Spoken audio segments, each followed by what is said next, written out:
over 2,000 years ago during the Roman Empire. In December, Romans celebrated a holiday called Saturnalia to mark the end of the harvest. It was a wild party involving gambling, singing, and even cross-dressing. Isn't there anyone who knows what Saturnalia is all about?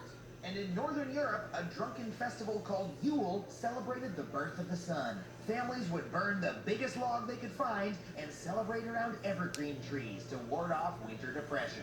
I hate to burst your bubble, Chuck, but this has nothing to do with Christmas. December 25th is still Jesus' birthday. Actually, no one really knows for certain when Jesus was born. But we do know that when Christianity took hold of Europe in the 5th century, some common folk refused to part with these pagan parties. So Christian leaders gradually transformed these popular traditions into a celebration of Jesus' birth. Hey, you pagan freak!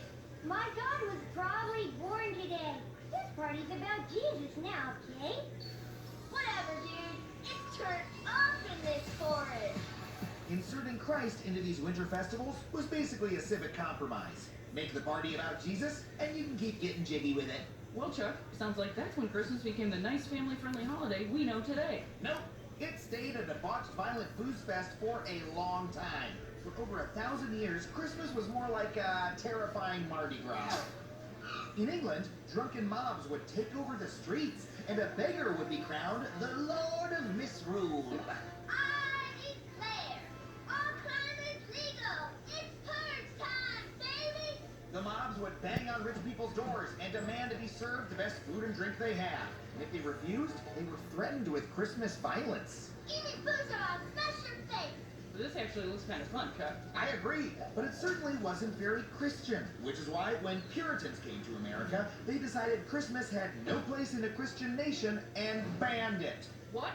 Christmas was illegal? Yep, in some communities, if you exhibited Christmas spirit, you were even forced to pay a fine.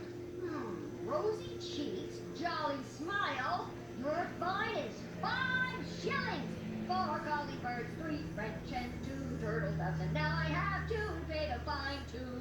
Thanks to the legacy of these rules, Christmas ended up pretty unpopular in America. But all that changed in the 19th century. As immigrants flooded into America, they brought with them a love of Christmas and their own traditions. These seeped into the popular culture, and a new American Christmas began to take hold.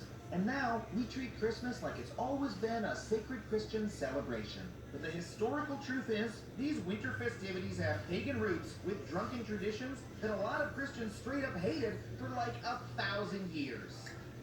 Now look, celebrating Christmas